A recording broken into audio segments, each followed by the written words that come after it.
துதிக்கிறோம், துதிக்கிறோம், துதிக்கிறோம். துதியின் மத்தியிலே வாசம் செய்பவரே உம்மை துதிக்கிறோம். பரிசுத்த ஆவியானவரே உமது வல்லமை இங்கு வருகிற ஒவ்வொரு மேல் அப்பா ஊற்றப்படுமாறு ஜெபிக்கிறேன். இயேசுவே உம்முடைய இரத்தத்தினால் ஒருவரையும் கழுவி தூய்மைப்படுத்துமாறு சவுண்ட் இல்லை. ஹalleluya, ஹalleluya. ஆண்டவரே உமது அக்கினி ஒவ்வொரு மேலும் ஊற்றப்படட்டும் ஆண்டவரே. எல்லா சோர்வுகள், எல்லா எதிர்வாத ஆவிகள் இயேசு நாமத்தில் கடிந்து கொள்கிறேன். இறை வார்த்தைக்கு முரண்பாடான ஒவ்வொரு ஆவிகளும் இயேசு கிறிஸ்துவ நாமத்தில் கட்டி நரகத்திலே தழுகிறேன். எல்லா கீழ்ப்படிமையின் ஆவிகள் இயேசு நாமத்தில் கடிந்து கொள்கிறேன் ஆண்டவரே.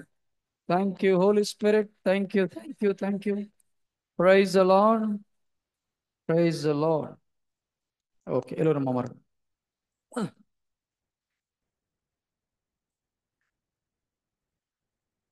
மத்தேயு 22வது அதிகாரம் 29வது இறை வார்த்தை. மத்தேயு 22:29. ஒரு செகண்ட் ஜஸ்ட் எடுத்துக்கோங்க. ஃபாதர் காலையிலேருந்து 2 முக்கியமான டாபிக் எடுத்தாங்க இல்லையா?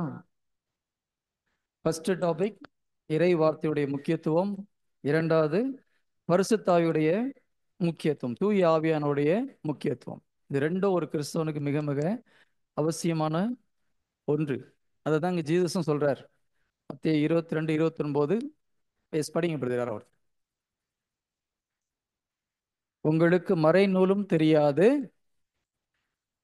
கடவுளின் வல்லமையும் தெரியாது. இல்லையா? தயவுசெய்து கொஞ்சம் பேசாம அமைதியா கேளுங்க, மற்றவங்களை டிஸ்டர்ப் ஆகுது. உங்களுக்கு மறைநூலும் தெரியாது, கடவுளுடைய வல்லமையும் தெரியாது. இப்போ பரிசேயர்களுக்கு மறைநூல் தெரியுமா தெரியாதா? தெரியுமா தெரியாது? தெரியும்.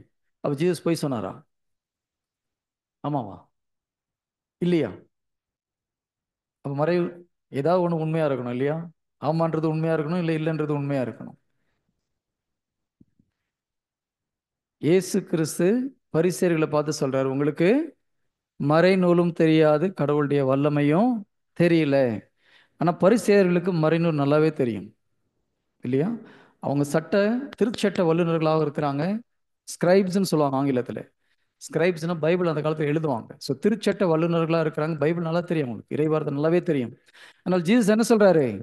உங்களுக்கு மறைநூல் தெரியலன்றார். என்ன அர்த்தம்?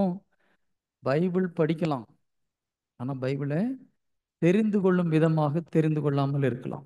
இன்னைக்கு நிறைய கிறிஸ்தவருடைய ஒரு பிரச்சனை என்னன்னா, ஒரு 30 வருடங்களுக்கு முன்பாக கத்தோலிக்க திருச்சபையில் பைபிள் படிக்க மாட்டாங்க. 30-40 வருஷத்துக்கு முன்னாடி யாரும் பைபிள் படிக்க மாட்டாங்க. ஆனா இப்போ பைபிள் படிக்கிறாங்க. அது ஒரு நல்ல ஒரு காரியம். இறை வார்த்தையை படிக்கிறோம், ஆனா ஆவியானவர் சொல்ற மாதிரி புரிந்து கொள்கிறோமா? அது ரொம்ப ரொம்ப முக்கியம். ஃபாதர் சொன்னாங்க இல்லையா, ஆவியானவர் தான், அந்த ஆவியானுடைய தூண்டுதலோடு இந்த புத்தகம் எழுதப்பட்டது, பைபிள் எழுதப்பட்டது. உலகத்திலே ஒரே ஒரு புத்தகத்தின் ஆசிரியர் அந்த புத்தகத்தை படிக்கும்போது பக்கத்தில் உட்காந்து சொல்லிக் கொடுப்பார். சூப்பரா இருக்கா? நீங்க ஏதோ ஒரு புக்கு படிக்கிறீங்க, அந்த புக்கு எழுதினவர் உங்க பக்கத்துல சொல்லிக் கொடுப்பாரா? சொல்லிக் கொடுக்க மாட்டார். நான் உலகத்துல ஒரே ஒரு புத்தகம், யார் அதை படிச்சாலும் அவர்கிட்ட கேட்டீங்கன்னா பக்கத்துல இருந்து சொல்லிக் கொடுப்பார். யார் அது? தூய ஆவியானவர். பைபிள் படிக்கும்போது உங்க பக்கத்துல போலீஸ் போட்டு உட்காந்துருக்கார். ஆண்டவரே எனக்கு இது புரியலன்னா கேட்டீங்கன்னா என்ன பண்ணாரு? சொல்லிக் கொடுப்போம். ஒன்று நம்பிக்கையா கேட்கணும், இன்னொன்று தாழ்ச்சியோட கேட்கணும். டெசர்ட் ஃபாதர்ஸ்னு ஒரு பாலைவனத்தில் வாழ்ந்த புனிதர்கள், அந்தோனியார் கேள்விப்பட்டிருங்க இல்லையா? பாலைவன அந்தோனியார். அதே போல் அந்த மாதிரி டெசர்ட்டில் வாழ்ந்த ஒரு மாங்க்னு சொல்லுவாங்க. ஒரு துறவர வாழ்க்கை, அது ஒரு டிஃப்ரெண்டான ஒரு வாழ்க்கை. அதில் ஒரு இளம் துறவி பைபிளில் ஒரு பர்டிகுலர் வார்த்தைக்கும் அர்த்தம் தெரியறதுக்காக என்ன பண்ணுறாரு?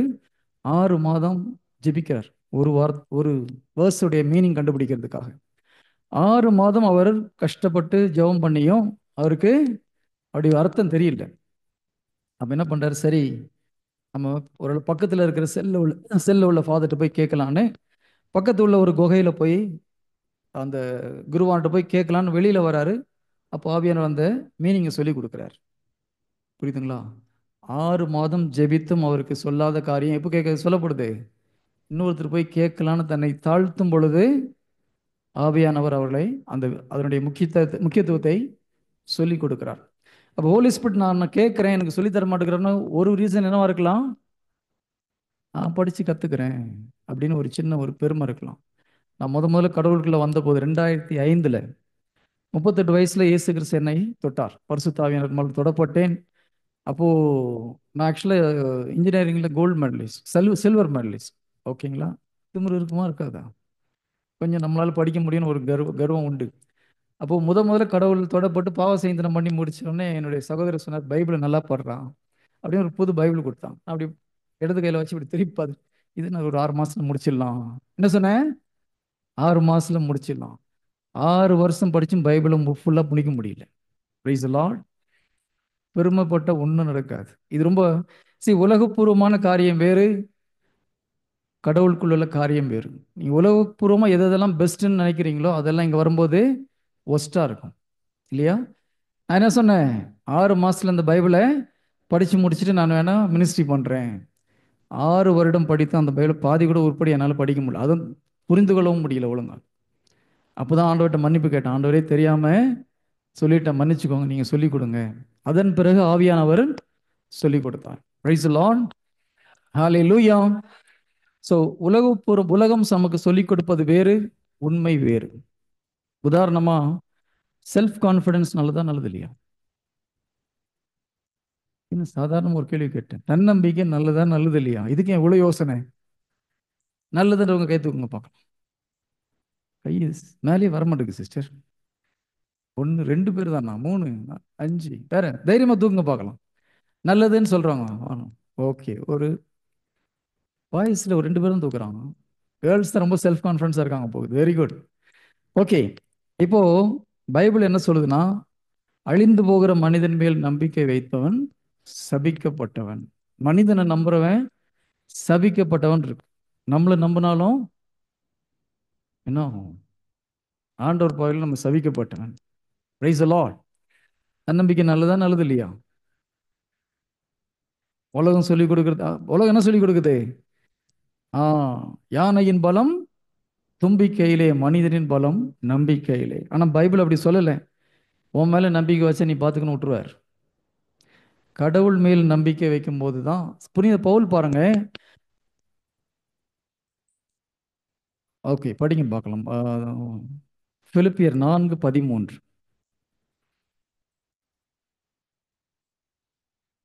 எனக்கு வலுவூட்டுவரின் துணை கொண்டு எதையும் செய்ய எனக்கு ஆற்றல் உண்டு. எனக்கு எதையும் செய்ய ஆற்றல் உண்டுன்னு சொன்னாரா? சொன்னார்னா ஆண்டவர் அன்னைக்கு தூக்கி போட்டுருப்பாரு அவரை. ஆ எனக்கு வலுவூட்டுவரின் துணை கொண்டு எதையும் செய்ய ஆற்றல் உண்டு. எனக்கு தெரியும் என்னால் பண்ண முடியும், நான் நல்லா ப்ரீச் பண்ணுவேன், நான் நல்லா பாட்டு பாடுவேன்னா ஓரமாக உட்கார வச்சிருவார். ஹோலி ஸ்பிரிட் உங்க மூலியமா பாட மாட்டார், நீங்க பாடிட்டு இருப்பீங்க. புரியுதா? ரெண்டுக்கு வித்தியாசம் அதுதான். எனக்கு கீபோர்டு போட தெரியும், எனக்கு நல்லா மெசேஜ் கொடுக்க தெரியும்னா யார் பேசுவாங்க? ஜீசஸ் பேச மாட்டார், ஹோலி ஸ்பிரிட் பேச மாட்டார், நீங்க பேசிட்டு இருப்பீங்க. மனிதன் பேசி ஒரு ஆத்மாவையும் நம்மளால ஆதாயம் செய்ய முடியாது. அப்போ உலகம் சொல்லிக் கொடுப்பது வேறு, கடவுள் எதிர்பார்ப்பது வேறு. பாருங்க, பைபிள்ல கடவுள் யூஸ் பண்ணதெல்லாம் நிறைய படிக்காதவங்க. படிச்சவங்கள பைபிள் யூஸ் பண்ணார் ஆண்டவர். பண்ணாரா பண்ணலையா?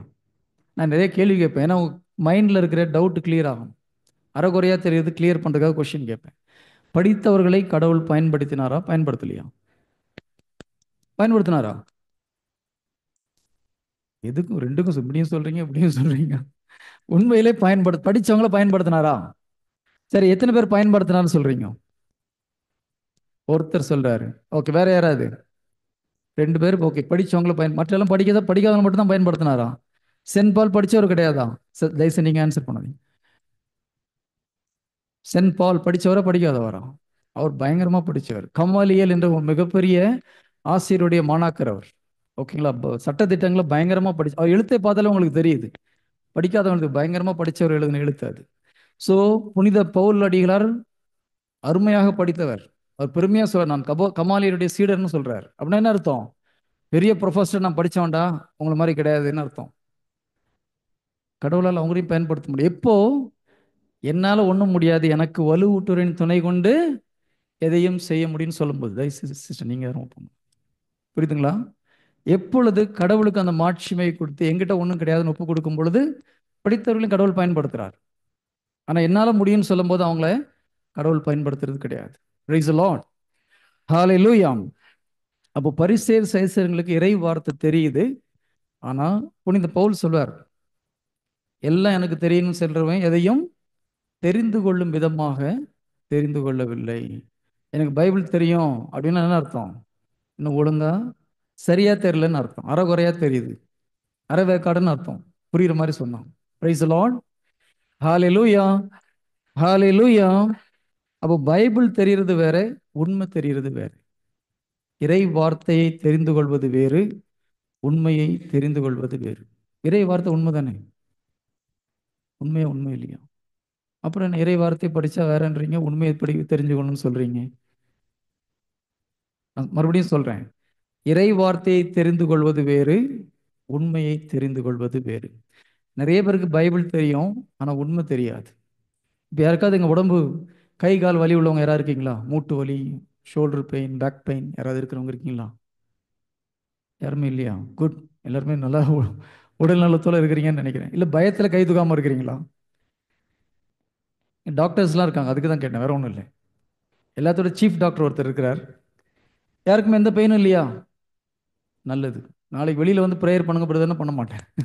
அதனால ஒழுங்கா இப்பவுமே கை தூக்கு சொன்னா தூக்கிடணும். ஓகே. உங்களுக்கு என்னைக்கா உடம்பு சரியில்லைன்னா எப்படி ஜெபிப்பீங்க? யாராவது ஜெபிப்பீங்களா? உடம்பு சரியில்லை ஜெபிப்பீங்களா, ஜெயிக்க மாட்டீங்களா? ஜெபிப்பீங்க. யாராவது ஒருத்தர் சொல்லுங்க பார்க்கலாம், எப்படி ஜெபம் பண்ணுவீங்க? சொல்லுங்க. எல்லாம் இப்படி பயப்படுறீங்க?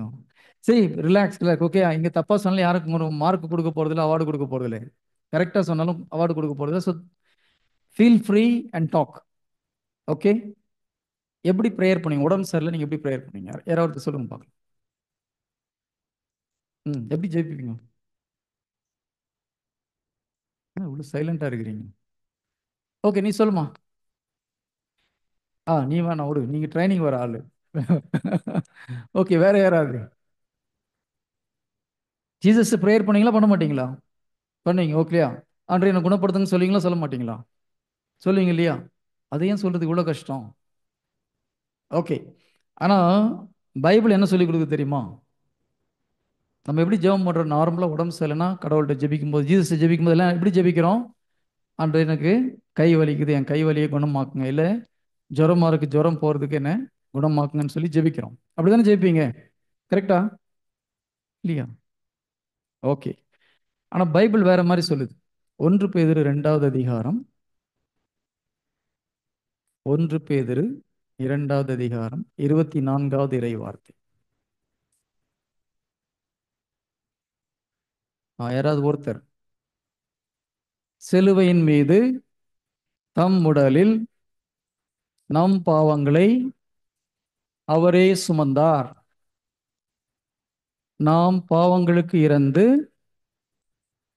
நீதிக்காக வாழ்வதற்கே இவ்வாறு செய்தார். அவர் தம் காயங்களால் ஆ, இது எடுக்க ஓ வசனத்தை எடுக்கலையா? Sorry sorry. 1 பேதுரு 2:24. 1 பேதுரு, 1 யோவான், 2 யோவான், 3 யோவானுக்கு அப்புறம் வருது. 1 பேதுரு 2வது அதிகாரம் 24வது இறை வார்த்தை. பக்க நம்பர் சொல்லுங்களேன், யாராவது தெரிஞ்சவங்க. 362, பேஜ் நம்பர் 362, நியூ டெஸ்டமெண்ட், பக்கம் 362. ஓகே. சிலுவையின் மீது நம் பாவங்களை அவரே சுமந்தார், நாம் பாவத்துக்கு மரித்து நீதிக்காக வாழ்வதற்கே இவ்வாறு செய்தார். அவர் தம் காயங்களால் நீங்கள் குணமடைந்துள்ளீர்கள். குணமடைய போறீங்கன்னு போட்டிருக்கா, குணமடைஞ்சிட்டீங்கன்னு போட்டிருக்கா? இது பாஸ்ட் டென்ஸா, ஃபியூச்சர் டென்ஸா? Past tense. அப்போ நம்ம என்ன எப்படி ஜெபிச்சு நம்ம என்ன எப்படி ஜெபிக்கிறோம்? ஆண்டவர் எங்களை குணப்படுத்துங்கன்னு சொல்றோம். ஆண்டவர் என்ன சொல்றாரு? நீ ஏற்கனவே குணமாயிட்ட. எது உண்மை? கேட்கல. ஆண்டவர் சொல்றதுதான் உண்மை. ஆனா உடம்பு வலிக்குது, உடம்புல பெயின் இருக்குது. ஓகே. ஸோ ஒரு ஷோல்டர் பெயின் வச்சுக்கலாம். ஷோல்டர் பயங்கரமா வலிக்குது, ஆனா பைபிள் என்ன சொல்லு? நீ குணமாயிட்டேன்னு சொல்லுது. இதில் எது உண்மை? குணமாயிட்டேன்றது உண்மை. டாக்டர்கிட்ட போக வேண்டாமா? போய் தான் ஆகணும். கரெக்ட். யார் அது? அவசரமா சொல், போய் தான் ஆகணும். Very good. ஓகே, சரி, இதுதான் கிறிஸ்துவ வாழ்க்கையில் ஒரு முக்கியமான ஒரு விஷயம். ஒன்று நம்முடைய வாழ்க்கையில் நடக்கிற ஒரு நிகழ்ச்சி அல்லது நம்ம உடம்புல இருக்கிற ஒரு நோய். இன்னொன்று பைபிள் சொல்கிற ஒரு உண்மை. பைபிள் உண்மை. ஓகேங்களா? ஆனால் நம்ம எதை நம்புறோன்றது ரொம்ப முக்கியம். ஓகே, அப்போ நம்ம வாழ்க்கையில் நடக்கிற ஒரு பிரச்சனை அல்லது நம்ம உடலில் இருக்கிற ஒரு நோய், இது ஃபேக்ட்னு சொல்லுவாங்க. ஓகேயா? மாறாதது எது? கடவுளுடைய வார்த்தை. ஆனால் நம்ம உடல் நலம் மாறக்கூடியதா மாறக்கூடியது தான். மாறும். மருந்து சாப்பிட்டா மாறும். கடவுள் குணப்படுத்திட்டாருன்னு விசுவாசி தான் மாறும். ஆனால் உண்மை இறை வார்த்தை ஒரு நாளும் மாறாதது. அப்போ இந்த உண்மையை நம்ம வாழ்க்கையில் எப்படி கொண்டு வரதுன்றது ரொம்ப ரொம்ப முக்கியம். இப்போ நம்ம எனக்கு ஆண்டவரே உடம்பு சரியில்லை குணப்படுத்துங்கன்னு சொல்லும்போது ஜீசஸ் என்ன சொல்லுவார்? சப்போஸ் ஜீசஸ் வந்து நிற்கிறார், நீங்கள் எனக்கு தலைவலி ஆண்டவரே, வெளியில் போனால் எனக்கு பயங்கரமா ஒத்த தலைவலி தாங்க முடியலன்னு ஜெபிக்கிறீங்க. ஜீசஸ் ஜீசஸ் உங்க முன்னால் நின்னா என்ன சொல்லுவார்? நோய் குணமாச்சுன்னு சொல்லுவாரா? அப்படிதான் நிறைய பேர் நினைச்சிட்டு இருக்காங்க. சொல்ல மாட்டார். சி, பைபிளை வந்து நீங்கள் கேர்ஃபுல்லாக படிக்கணும். ஃபாதர் சொன்னாங்க இல்லையா, 3 இது இருக்குது. பழைய ஏற்பாடு ஒன்று, சுவிசேஷம், அடுத்தது இயேசு கிறிஸ்து உயிர் தெழுந்த அப்புறம் என்ன ஆச்சுன்றதை நம்ம பார்க்கணும். இயேசு கிறிஸ்து உயிரோடு இங்கே இருக்கும்போது அவர்கிட்ட போனவங்க எல்லாத்தையும் குணப்படுத்தினார். கரெக்ட். இப்போ என்ன சொல்றாரு? சிலுவையில் எல்லாருடைய நோய்களுக்காகவும் நான் பரிகாரம் செஞ்சிட்டேன், உங்க நோய் எல்லாத்தையும் நான் ஏற்கனவே குணப்படுத்திட்டேன்றார். இப்போ ஜீசஸ் சப்போஸ் உங்க முன்னால் வந்து நின்னா நீங்க போயிட்டு ஆண்டவரே நான் குணப்படுத்துங்க என்ன சொல்லுவார் தெரியுமா? ஏற்கனவே நான் குணப்படுத்திட்டேன் நம்புமான்னு சொல்லுவார். டிஃப்ரென்ஸ் புரியுதா? நிறைய பேருக்கு உடம்பு நோய் குணமாகாம போறதுக்கு காரணம் என்னன்னு புரியுதா? எல்லாம் ஜெபிக்கிறாங்க, ஆண்டவரே என்னை குணப்படுத்துங்க, எங்க தாத்தாவுக்கு உடம்பு சரியில்லை குணப்படுத்துங்க, பாட்டிக்கு உடம்பு சரியில்லை குணப்படுத்துங்கன்னு ஜெபிக்கிறோம். ஜீசஸ் என்ன சொல்வாரு? எல்லாரையும் குணப்படுத்தி நீ நம்பு. இப்போ ஜீசஸ் உங்க மேல வந்துட்டு ஏற்கனவே குணப்படுத்திட்டோமா, நீங்க என்ன சொல்லுவீங்க? மறுபடியும் குணப்படுத்துங்கன்னு சொல்லுவீங்களா, ஆண்டவரே நன்றி சொல்லுவீங்களா? நேரா வந்து சொன்னாதான் சொல்லுவீங்களா, இல்ல பைபிளை படிச்சு புரிஞ்சுட்டு சொல்லுவீங்களா? இறை வார்த்தை நம்பினா என்ன பண்ணுவோம்? ஆண்டவரே நோயை குணப்படுத்து நன்றின்னு சொன்னா ஆட்டோமேட்டிக்கா நோய் குணமாயிரும். இதுதான் உண்மை. பைபிள் நம்ம படிக்கிறோம், அது இறை வார்த்தை. உண்மை என்பது அதனுடைய உள் அர்த்தத்தை நாம் புரிந்து கொள்வது. நிறைய காரியத்தை நம்ம யாரோ சொல்றாங்க செய்கிறோம் இல்லையா? ஒரு கரிஸ்மாட்டிக் லீடர் ஒரு ஒரு காரியத்தை சொல்லி கொடுத்தா உடனே நம்ம அதை நம்பிட்டு அதை செஞ்சுட்டே இருக்கிறோம். அது கிடையாது. பைபிள் என்ன போட்டிருக்கு, ஜீசஸ் என்ன சொல்லியிருக்கார். இப்போ ஒரு சிலர் என்ன பண்ணுறாங்க, குணமாகறதுக்கு ஜெபிக்கும் போது பழைய ஏற்பாட்டில் நீங்கள் இப்படி பண்ணீங்க, புதிய ஏற்பாட்டில் இப்படி பண்ணீங்க, அந்த வார்த்தை எப்படி சொல்லுது, இந்த வாக்குத்தத்தம் இப்படி சொல்லுங்க, ஒவ்வொரு வாக்குத்தத்தத்தை கோட் பண்ணி ஜெபிக்கிறாங்க. ஆண்டவர் என்ன சொல்லுவார்? சில ஜெபிக்கிறாங்களா இல்லையா? உடம்பு செல்லன்னு போய் நிற்கும் போது 10 15 வாக்குத்தத்தத்தை கோட் பண்ணி ஆண்டவரே குணமாக்குங்க. ஜீசஸ் என்ன சொல்லுவார்? ஃபர்ஸ்ட் ஜீசஸ் அப்படி ஜெபிச்சாரா? ஜீசஸ் எங்கேயாவது 10 15 இறை வார்த்தையை கோட் பண்ணி ஜெபிச்சாரா? ஒரு சிலர் மறைச்சு பார்க்குறாங்க, அந்த பிரதர் தப்பு தப்பாக சொல்லி கொடுக்குறாரு. தயவுசெய்து மைண்டை பிளாக் பண்ணிக்காதீங்க. பைபிளில் எப்படி போட்டிருக்கு, ஏசு கிறிஸ்து எப்படி ஜெபிச்சாருன்னு பாருங்க. அவர் காலையில் ஜெபிச்சார், நைட்டில் ஜெபிச்சார், டைம் கிடைக்கும்போது போய் ஜெபிச்சார், அது வேற. பப்ளிக்கில் வந்து ஒருத்தர் உடம்பு செலன்னு வரும்போது 10 நிமிஷம் முட்டிக்கால் போட்டு ஜெபிச்சாரா, இல்லை எல்லாத்தையும் கூப்பிட வச்சுட்டு இறை வார்த்தையெல்லாம் சொல்லி ஜெபிச்சாரா? ரெண்டும் செய்யலை இல்லையா? ஓடி போனார், ஓடி போச்சு இல்லையா?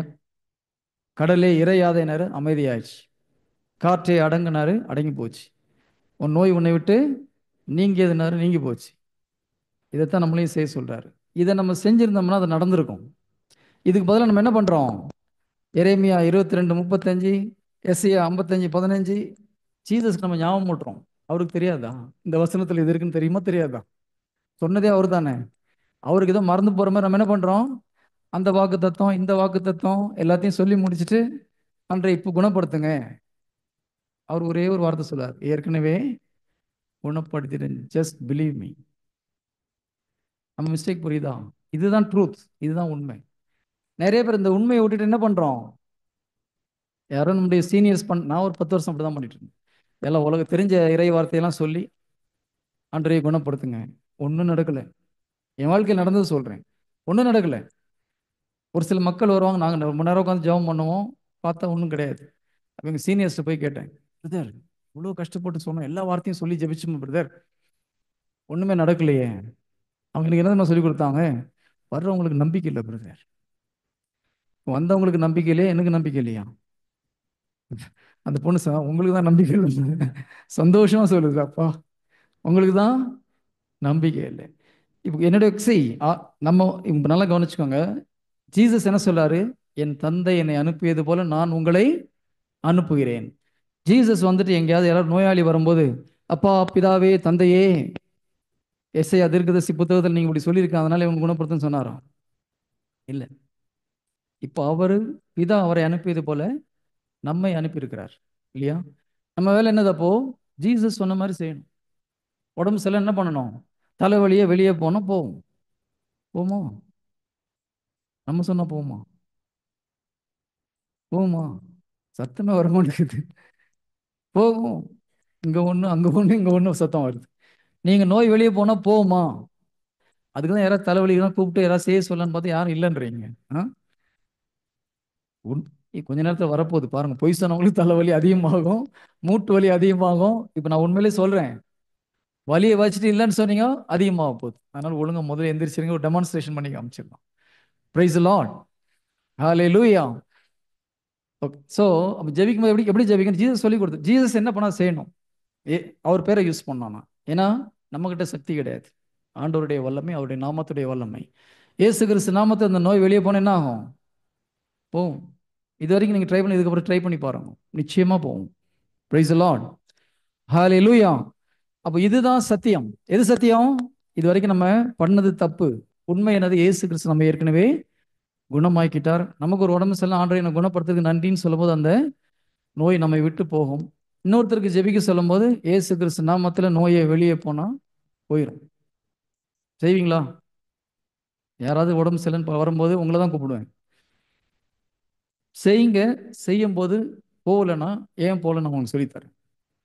ஃபாதர் முதலே சொன்னார், நீங்க பக்தரா இருக்க விரும்புறீங்களா சீடரா இருக்க விரும்புறீங்களா? எதை விரும்புறீங்க? சீடரா இருக்கணும். சீடரா என்ன பண்ணணும்? சீடர் என்ன பண்ணாங்க? ஏசு கிறிஸ்து பண்ணதை ட்ரை பண்ணாங்க இல்லையா? ஜீசஸ் போய் பேயை ஓட்டிட்டு வாங்க, நோயை குணப்படுத்திட்டு வாங்கன்னு சொன்னார். போயிட்டு வந்தாங்க, நோயை ஓட்டினாங்க, பேயை ஓட்டினாங்க, நோயை குணப்படுத்தினாங்க. அப்புறம் இன்னொரு ஆள் பையனுக்கு உடம்பு சரியில்லைன்னு வராரு, பேய் ஓட்ட ட்ரை பண்ணுறாங்க, போக மாட்டேங்குது பேய். உடனே ஜீசஸ் போய் கேட்குறாங்க, ஆண்டவரே அங்கெல்லாம் ஓடிச்சு பேய், இந்த பேய் ஓட மாட்டேங்குது ஏன்னு தெரியலையே, சொல்லிக் கொடுங்க. தனியாக போய் கேட்குறாங்க. ஆண்டவர் என்ன சொல்றாரு? இவ்வகையான பேய் இறை வேண்டலினாலும் நோன்பினாலும் அன்றி வெளியேறாது. ஃபர்ஸ்ட் ஒரு வார்த்தை சொல்றாரு, உங்களுடைய நம்பிக்கையின்மைதான் இதற்கு காரணம். அப்போ ஃபாஸ்டிங் இருந்து ஜெபம் பண்ணா எந்த பேய் வெளியில போகும்?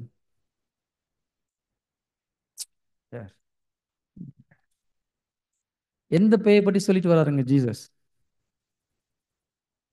ஆ சரி, இந்த இது நல்லா கவனிக்கணும். நிறைய பேர் தப்பா கோட் பண்றாங்க, அதனால தான் நான் ரெஃபர் பண்றேன். ஒரு பையனை வந்து அவங்க தந்தை கூட்டிட்டு வரார், காக்கா வலிப்பு உள்ள ஒரு பையனை. ஓகே. இவங்களால அந்த நோயை துரத்த முடியல. அந்த பேய் வந்து ரொம்ப ஆட்டம் போடுது, நுரக்குது.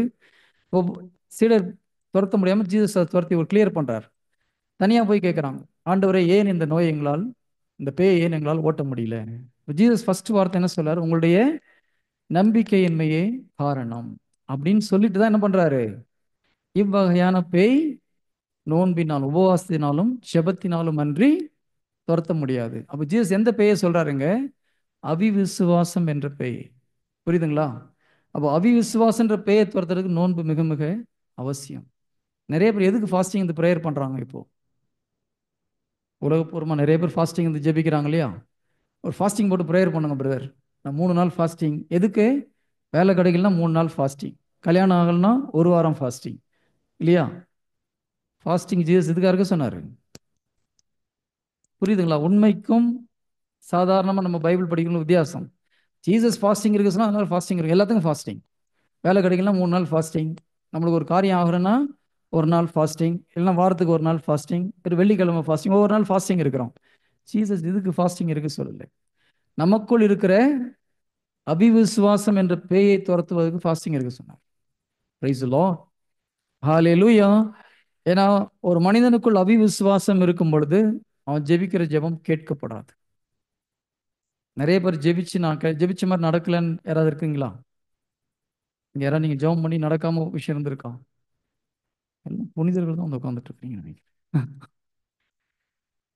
வர வர எனக்கு பயமா இருக்கு கிளாஸ் எடுக்கிறதுக்கு. எல்லாம் எந்த கேள்வி கேட்டாலும் நோய் இல்லைன்றீங்க, ஜெபிச்ச ஜெபம்லாம் கேட்கப்பட்டதுன்னு சொல்றீங்க. இப்போ நீங்க எனக்கு எடுக்கிறதா, நான் உங்களுக்கு எடுக்கிறதான்னு டவுட் வந்துருச்சு எனக்கு. Praise the lord. ஹalleluya. எல்லாருடைய எல்லா ஜெபமும் கேட்கப்பட்டிருக்குதா? அப்புறம் ஏன் கை தூக்கப்படுகிறீங்க? ஆ, ஓகே. நம்ம ஜெபிச்ச ஜெபம் கேட்கலாம், அதுக்கு ஒரு முக்கியமான காரணம் உண்டு. அதுக்கு முக்கியமான காரணம் நம்பிக்கை இல்லாமை. ஜீசஸ் வந்த எல்லோரும் குணமானாங்க இல்லையா? ஒவ்வொருத்தரையும் குணப்படுத்தும் ஆண்டவர் என்ன சொல்றாரு? உன் நம்பிக்கை உன்னை குணமாக்கியது. அப்போ ஒரு மிராக்கிள் நடக்கிறதுக்கு, ஒரு ஹீலிங் நடக்கிறதுக்கு எது ரொம்ப ரொம்ப ரொம்ப அவசியம்? நம்பிக்கை. ஓகே. எங்கேயாவது ஒரு இடத்துல நீ நல்லா ப்ரேயர் பண்ணப்பா, அதனால உன்னை குணப்படுத்துன்னு சொல்லியிருக்காரா? பைபிள் எங்கேயும் சொல்லலை. நான் படிச்ச பைபிள் இல்லை, நீங்க படிச்ச பைபிள் இருக்கான்னு தெரியல எனக்கு. இல்லையா? எங்கேயாவது நீ நல்லா ஃபாஸ்டிங் வந்து ஜெபம் பண்ண, அதனால உன்னை குணப்படுத்துறேன், நீ அழுது ஜெபம் பண்ண அதனால உங்க குணப்படுத்துறீங்க சொல்லியிருக்காரா? அழுது ஜெபம் பண்ண குணப்படுத்த மாட்டாரா? இந்த பிரதர் கேள்வியே வில்லங்கமாக தான் கேட்குறாருன்னு நினைக்கிறேன், தோணுது இல்லை? எல்லாமே கொஞ்சம் குண்டக்க மண்டக்க கேட்குறாரு. ஓகே. அழுது ஜெபித்தால் ஆண்டவர் உங்கள் ஜெபத்தை கேட்பாரா கேட்க மாட்டாரா? பதில் கொடுப்பாரா? கேட்பார். அவர் எல்லாத்தையும் கேட்பார். பதில் கொடுப்பாரா? ஓகே. அழுது ஜெபித்தால் ஜெபம் கேட்கப்படும் நினைக்கிறவங்க கை தூங்கப்பா. அதுக்கு தான். ஓகே. அழுது ஜெபித்தால் ஜெபத்தை கேட்க மாட்டாருன்னு சொல்றவங்க கை தூங்க பார்க்கலாம். இப்ப யாராவது ஒருத்தர் கை தூக்கி ஆகணும். ரெண்டுக்கும் கை தூக்காம இருக்கக்கூடாது. ஓகே. அழுது ஜெபிச்சா கேட்க மாட்டாரா சிஸ்டர்? கேட்க மாட்டார். எப்படி ஜெபிச்சா கேட்பார் அப்போ? ஆ, சரி, நல்லா ஞாபகம் வச்சுக்கோங்க. நிறைய இது கரிஸ்மேட்டிக் லீடர்ஸ் சில இடத்துல தப்பா சொல்லி கொடுக்குறான். நல்லா அழுது ஜெபம் பண்ணணும், நல்லா ஆனா இயேசுவே கத்த என்ன சத்தம் போடணும். ஜீசஸ் என்ன செவிடா என்ன சத்தம் போடுறது? நல்லா ஞாபகம் வச்சுக்கோங்க. சரி, அதான் மறுபடியும் மறுபடியும் நம்ம எந்த இடத்துல இருந்து ஜெபிக்கணுன்றது முக்கியம். பைபிளில் ஒரு கண்ணு தெரியாத ஆண்டர் பார்த்து கூப்பிடுறான். தாவீதின் மகனே என் மேல் இரக்கம் ஆயிரும். ஆண்டர் போயிட்டே இருக்கிறார். மறுபடியும் உறக்க கத்துறான். கூப்பிட்டு இருந்தா அவனை குணப்படுத்துறார். அப்போ அவர் எங்க இருந்தார்? ஃப்ளஷ்ல இருந்தார் இல்லையா? மனிதனாக இருந்தார். மனிதன் ஒரு இடத்துல இங்க இருந்தா தூரமா இருந்தா கேட்காது, பக்கத்துல இருந்தா கேட்கும். இப்போ அவர் ஆவியில இருக்கிறார், ரியல் காடா இருக்கிறார். நல்லா ஞாபகம் வச்சுக்கோங்க. Now is almighty god. நீங்க நினைக்கிறது அவருக்கு தெரியும். இப்போ கூச்சல் போட வேண்டிய அவசியம் கிடையாது. கரெக்டா? சில இடத்துல சொல்றாங்க இல்லையா, நல்லா சத்தமா கத்துங்க, ஆண்டவரே ஆண்டவரே, நீங்க ஒரு 10 பேர் கத்த, அங்க ஒரு 100 பேர் கத்த. புதுசா உள்ள வந்து பயந்து போறோம், இது என்னடா இது, இந்த கூச்சல் போடுறாங்களேன்னு சொல்லிட்டு.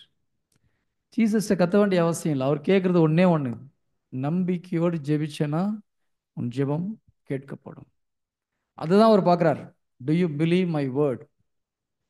நம்பினாசி, நம்பினால் தேவ மகிமையை காண்பாய். உங்க வாழ்க்கையில கடவுளுடைய வல்லமையை பார்க்கணும், கடவுளுடைய அற்புதத்தை பார்க்கணும் அப்படின்னா ஒரே ஒரு கண்டிஷன் தான். என்னது? நம்பிக்கை. அப்போ நம்ம இது வரைக்கும் ஜெபித்து நடக்கல அப்படின்னா என்ன அர்த்தம்? நம்ம நம்பிக்கையில் எங்கேயோ ஓட்டம் இருக்குன்னு அர்த்தம். அதை முதல்ல புரிஞ்சுக்கணும். ஒருத்தர் உடம்பு சரியில்லை, ஜெபிக்கிறோம், குணமாகலை. ஃபர்ஸ்ட் ப்ராப்ளம் என்னது? நம்ம நம்பிக்கையில் ஏதோ பிரச்சனை இருக்கு. அடுத்து நம்ம ஜெபிக்கிற மெத்தடு சரியில்லாமல் இருக்கலாம். ஆண்டவர் குணப்படுத்திட்டான்னு சொல்றாரு, நம்ம என்ன சரி ஜெபிக்கிறோம்? ஆண்டரை குணமாக்குங்கன்னு ஜெபிக்கிறோம். அதே அவிசுவாசம் தான். எல்லாமே நம்பிக்கை தான். Price the lord. Hallelujah. Is it clear? இது வரைக்கும் புரியுதா? ஓகே. நம்ம மறுபடியும் அதே மத்தேயு 22:29. உங்களுக்கு இறை வார்த்தையும் தெரியவில்லை, கடவுளுடைய வல்லமையும் தெரியவில்லை. இப்போ ஃபாதர் இந்த வார்த்தையை கோட் பண்ணாங்க. யோவான் 8வது அதிகாரம் 30வது இறை வார்த்தை. யோவான் 8:30-31. தன்னை பின்தொடர்ந்த சீடர்களை பார்த்து, என் வார்த்தையை நீங்கள் தொடர்ந்து கடைபிடித்து வந்தால் என் சீடர்களாக இருப்பீர்கள், உண்மையை அறிந்தவர்களாக இருப்பீர்கள். அப்ப யாருக்கு உண்மை தெரியும்? சீடர்கள் மட்டும்தான் உண்மை தெரியும். நல்லா ஞாபகம் வச்சுக்கோங்க இல்லையா? என்னை என்னுடைய கட்டளைகளை தொடர்ந்து கடைபிடித்து வந்தால் என்னுடைய சீடர்களாக இருக்கும். சீடர் அப்ப யாரு? நான் சொன்னா போதாது. அங்க என்ன டெஃபினேஷன் கொடுத்துருக்கு? சீடருக்கு என்ன டெஃபினேஷன் கொடுத்துருக்கு? யாரை பார்த்து சீடனா இருப்பேன்னு சொல்றாரு? நோ. யோவான் 8:30 கரெக்டா படிங்க பார்க்கலாம். அதை படிச்சுட்டு சொல்லுங்க யாரு சீடர்னு சொல்லிட்டு.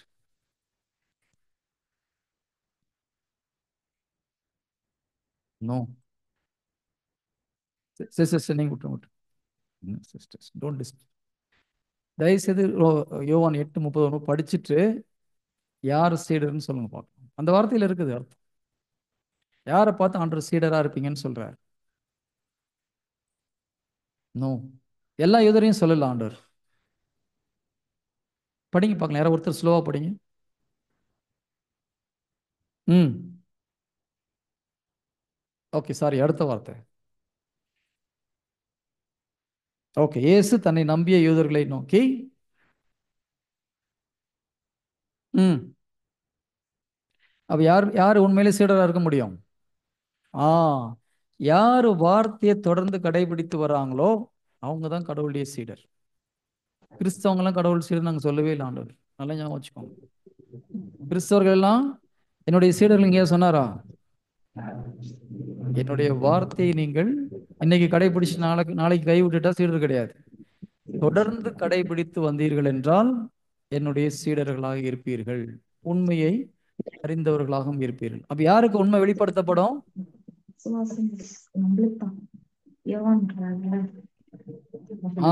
இயேசுடைய வார்த்தை யாரை தொடர்ந்து கடைபிடிச்சிட்டு வராங்களோ அவங்களுக்கு தான் உண்மை வெளிப்படுத்தப்படும். மற்றவங்களுக்கு எல்லாம் ஓமையா இருக்கும், கதையா இருக்கும். ஹalleluya. அப்ப பைபிள் படிச்சா போதாது, யாரு வார்த்தையை தொடர்ந்து கடைபிடிக்கிறார்களோ அவர்களுக்கு உண்மை வெளிப்படுத்தப்படும். அந்த உண்மைதான் அவங்களுக்கு விடுதலை கொடுக்கும், பாவத்திலிருந்து விடுதலை கொடுக்கும், நோயிலிருந்து விடுதலை கொடுக்கும், எந்த பிரச்சனையா இருந்தாலும் விடுதலை கொடுக்கும். அவர்களுக்கு மாத்திரமல்ல, வர்ற மக்களுக்கும் அவங்களால விடுதலை கொடுக்க முடியும். Praise the lord. ஹalleluya. அப்ப பைபிள் படிக்கிறது ஒண்ணு, வார்த்தையை கடைபிடிக்கிறது மிக மிக அவசியம். கடைபிடிக்கும் பொழுது நாம் சீடர்களாக மாறுகிறோம், சீடர்களுக்கு உண்மை வெளிப்படுத்தப்படும். ஓகே பிரதர், நான் பைபிள் படிக்கிறேன், வார்த்தையை கடைபிடிக்க முடியல, அப்படி ஒரு பிரச்சனை இருக்கா? இருக்காது. உண்மையிலே செயின்ட் தான், 2 பேர் தான் அங்க உண்மையிலே என்ன மாதிரி இருக்கிறாங்க. உண்மையை சொல்ற தம்பி, குட் குட், கடவுள் உன்னை ஆசீர்வதிப்பார். ஒரு 2 பேராவது உண்மை பேசுறாங்க. மற்ற எல்லாம் நம்ம முழு பூசணிக்காய் சோத்துல மறைக்கிற மாதிரி, நாங்க ஒரு பிரச்சனை இல்லை, சூப்பரா இருக்கிறோம் சூப்பரா இருக்கிறோம்ன்றான். கரெக்ட் தானம்மா? No problem. நாங்க கேட்குற எல்லா ஜெபமும் கேட்கப்படுகிறது, பைபிள் எங்களுக்கு எல்லாம் உண்மையும் தெளிவா புரியுதுன்றான். Price the Lord. வெளியில வந்து நான் டவுட் கேட்பேன், அப்ப நீங்க பதில் சொல்லணும். ஓகேயா? எனக்கு பைபிள் இன்னும் நிறைய டவுட் இருக்கு, தெரியாத விஷயம் நிறைய இருக்குது, வந்து கேட்பேன். அது நாகர்கோவில் மக்கள் நிறைய பேர் எல்லாம் தெரியும் எல்லாம் தெரியும் சொல்லிட்டு உட்கார்ந்துட்டு இருக்கீங்க. Praise the lord. Hallelujah. Devasahayam Pillai தியான சென்டர் டைரக்டர் உங்க மக்கள் தான் சொல்றாங்க. குட். ஓகே. யாக்கோபு 1வது அதிகாரம் 25வது இறை வார்த்தை. யாக்கோபு 1:25. எல்லாம் பெரியவங்க யாரும் படிக்க வேண்டாம், இந்த ரெட்ரீட் வந்து யூத்துக்கு, அதனால தயவுசெய்து 35 வயசுக்கு மேல உள்ளவங்க படிக்க வேண்டாம். ஆனால் இப்பதான் ஒரு இளம் குரல் கேக்குது, எங்க இருந்து வருதுன்னு தெரியல. படிமா. ஆனால் ஸ்லோவா படிக்கணும். ஓகே. நிறைவான, ஃபாதர் சொன்னாங்க இல்லையா, ஜனதா எக்ஸ்பிரஸ் மாதிரி போகணும், சாரி பேசஞ்சர் எக்ஸ்பிரஸ் மாதிரி போனா போதும், வைகை புயல் மாதிரி போக வேண்டாம். எஸ், நிறைவான விடுதலை அளிக்கக்கூடிய சட்டத்தை கூர்ந்து கவனித்து அதை தொடர்ந்து கற்போர் தாம் கேட்பதை மறந்து விடுவதில்லை.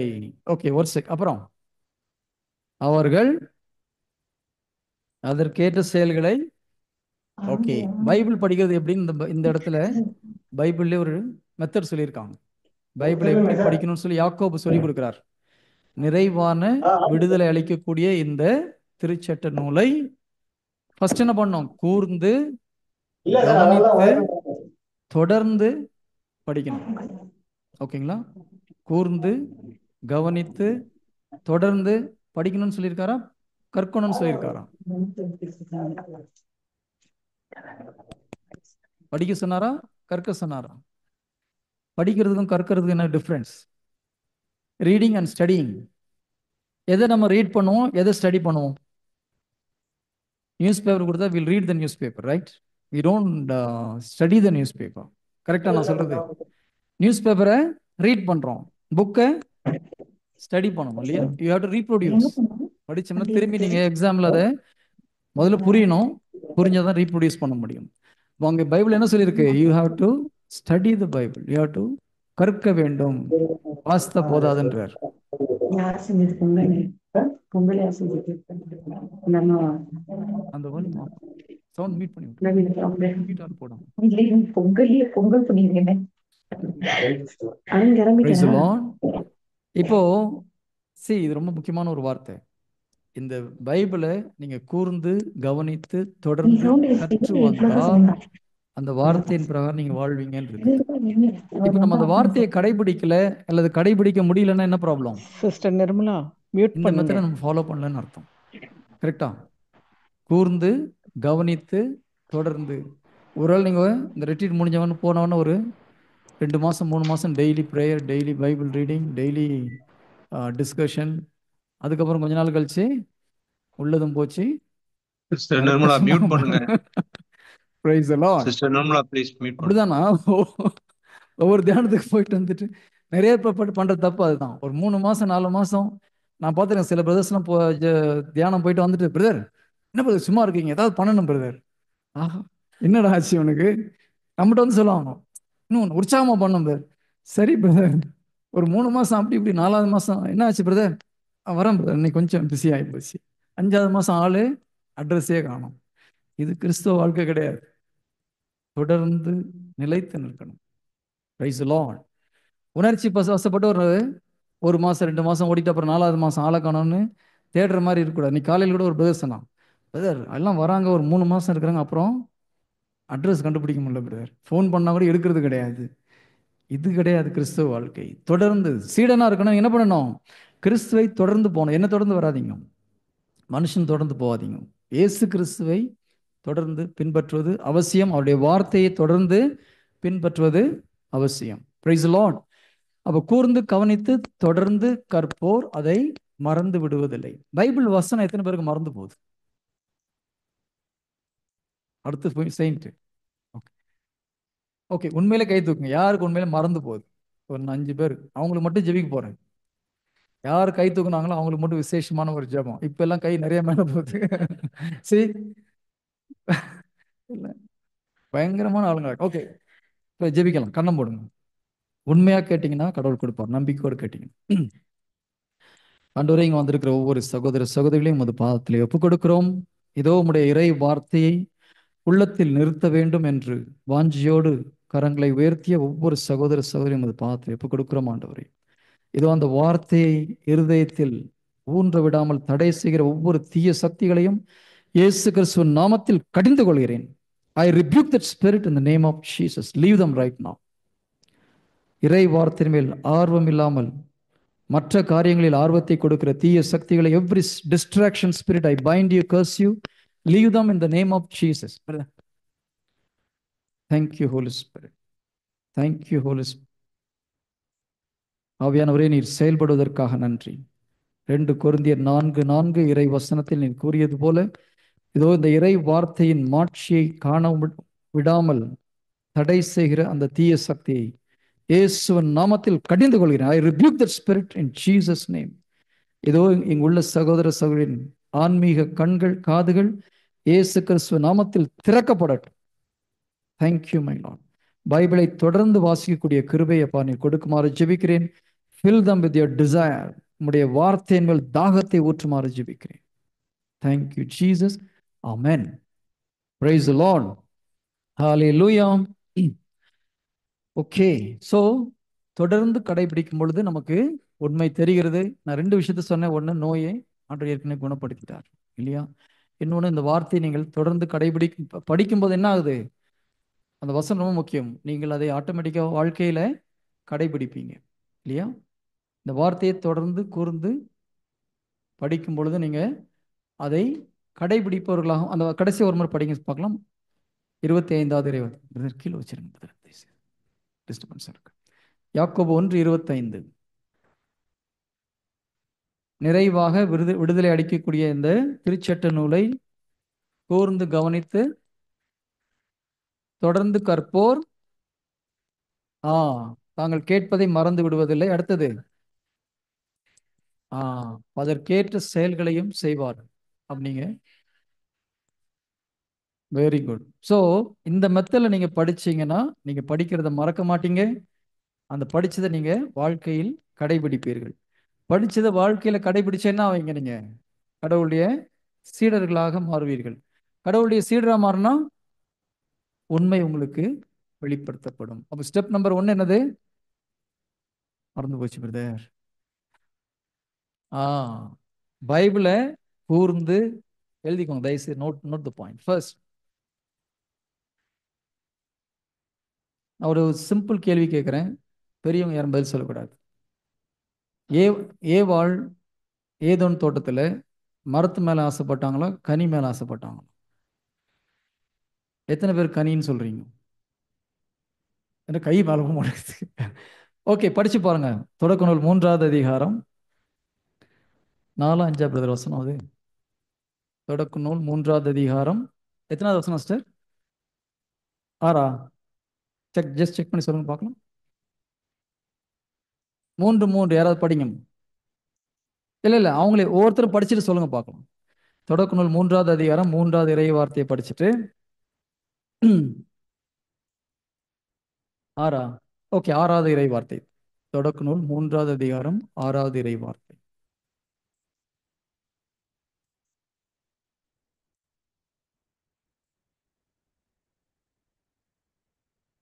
எல்லாம் என்ன சொன்னீங்க? கனி. புரியுதா? நம்ம கூர்ந்து படிக்கிறோமா இல்லையான்னு சொல்லிட்டு நம்ம படிக்கிறோம், ஆனா கூர்ந்து படிக்கிறது இல்லை. நல்ல கனி, நல்ல நல்ல மரம் நல்ல கனியை கொடுக்கும். கெட்ட மரம், ஆனா பைபிள் அப்படி போடல. கெட்ட கனி, கெட்ட மரம் நச்சு கனியை கொடுக்கும் போட்டு. புரியுதா? நம்ம பைபிள் படிக்கிறது வேற, கூர்ந்து படிக்கிறது வேற. ஸோ ஃபர்ஸ்ட் ஸ்டெப், இறை வார்த்தையை கூர்ந்து படிக்க வேண்டும். 2, கவனிச்சு படிக்கணும். கவனமா படிக்கணும். கவனமா படிக்கணும், ஃபோக்கஸ் பண்ணி கான்சென்ட்ரேட் பண்ணி படிக்கணும். ஒரு வார்த்தை நம்ம படிக்கும் போதே மைண்ட் அங்கங்க சுத்திச்சுன்னு என்ன அர்த்தம்? கூர்ந்து படிக்கல. நம்ம you have to focus, concentrate and study the Bible. Okay, கூர்ந்து கவனித்து. 3வது என்னது? தொடர்ந்து எவ்ரிடே விடாம படிக்கணும். ஃபாதர் சொன்னாங்க இல்லையா, அட்லீஸ்ட் ஒரு வாரத்தை 2 சாப்டராவது படிங்க. மினிமமாக வச்சுக்கோங்க. எடுத்தவொடனே நான் ஒரு நாளைக்கு 10 சாப்டர் படிப்பேன், 4 நாள் படிச்சுட்டு 5 நாள் விட்டுறக்கூடாது. அட்லீஸ்ட் ஒரு சாப்டர் தினமும் படிக்கணும். அதை தொடர்ந்து படிக்கணும். ஓகே, கூர்ந்து கவனித்து தொடர்ந்து கற்போர். So you have to study, not reading. இந்த 4 பண்ணும்போது 5வது ஸ்டெப் என்ன சொல்லியிருக்கு? ஞாபகத்தில் இருக்கும் இல்லையா, மறந்து விடுவதில்லை. So you will remember. இந்த 4 பண்ணால் 5வது நீங்கள் ஆட்டோமேட்டிக்காக இறை வார்த்தையை ஞாபகத்தில் உண்டு, ஞாபகத்தில் இருக்கும். 6வது, அது ஞாபகத்தில் இருந்ததுன்னா ஆட்டோமேட்டிக்காக இந்த, நல்லா கவனிச்சுக்கோங்க, இறை வார்த்தையை நீங்கள் கடைபிடிக்க வேண்டிய அவசியம் கிடையாது. நிறைய பேர் ஃபெயிலியர் ஆகிறதுக்கு ஒரு மிஸ்டேக் என்ன தெரியுமா? நம்ம பரிசுத்தமாக வாழணும்னு ட்ரை பண்ணுறோம். ஒரு காலத்துலையும் உங்களால் சக்ஸஸ் வாழ முடியாது. இந்த வார்த்தை கிளியராக சொல்லுது, கூர்ந்து கவனித்து தொடர்ந்து கற்போர் இதை மறந்து விடுவதில்லை, அதற்கேற்ப வாழ்வார்கள். இந்த வார்த்தை உங்களை வாழ வைக்கும், அதுதான் முக்கியம். இறை வார்த்தை உங்களை பரிசுத்தமாக வாழ வைக்கும். இறை வார்த்தை உங்களை இயேசு கிறிஸ்துவை போல வாழ வைக்கும். நீங்க வாழணும்னு நினைச்சீங்கன்னா ஃபெயில் ஆவீங்க. நிறைய மக்கள் ஃபெயில் ஆகிறதுக்கு ரீசன் இதுதான். நம்ம இறை வார்த்தையை கடைபிடிக்கணும். எல்லாம் என்ன சொல்றாங்க? இறை வார்த்தையை நீங்க கடைபிடிக்கணும். உங்களால கடைபிடிக்க முடியாது. நல்லா ஞாபகம் வச்சுக்கோ. பழைய ஏற்பாடு எல்லாம் ட்ரை பண்ணி பார்த்தாங்க, யாராவது கடைபிடிக்க முடிஞ்சுதா? முடியல. புதிய ஏற்பாடு நிறைய பேர் ஃபெயிலியர் ஆனாங்க. எப்போ?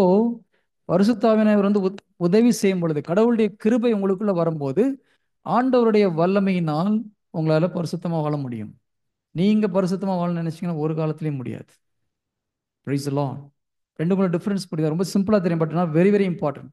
நான் பைபிள் படிச்சு பரிசுத்தமா வாழணும், ஆனா எழுதி தரேன், உங்க வாழ்க்கையில ஒரு நாள் நீங்க பரிசுத்தமா வாழ முடியாது.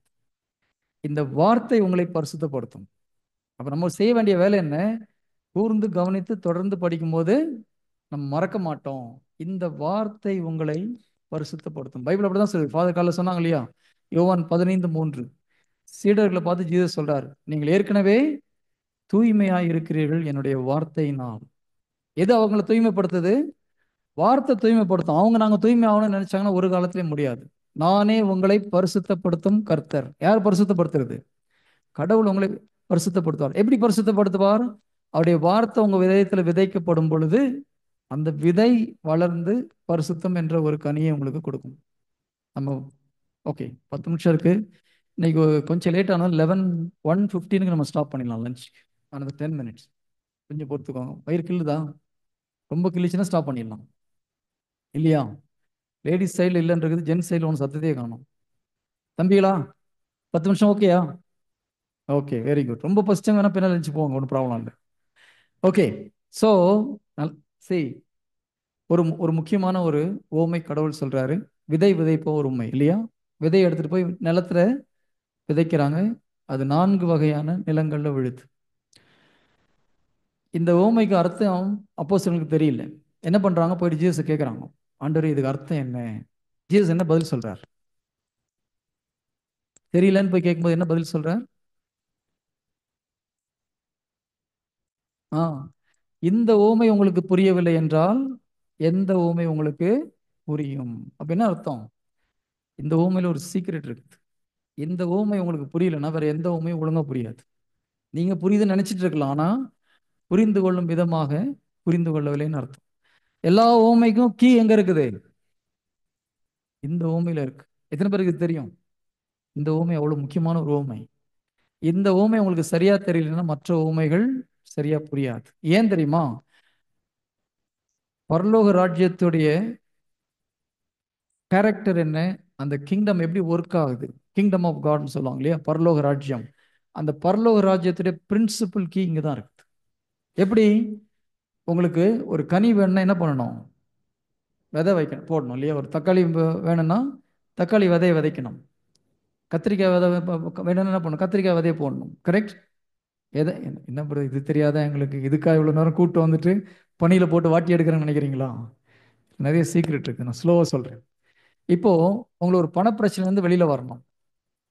இது உங்களுடைய கனி வேணும்னு சொல்றீங்க, அல்லது நீங்க பரிசுத்தமா வாழணும்னு எதிர்பார்க்குறீங்க, இது உங்களுடைய கனி.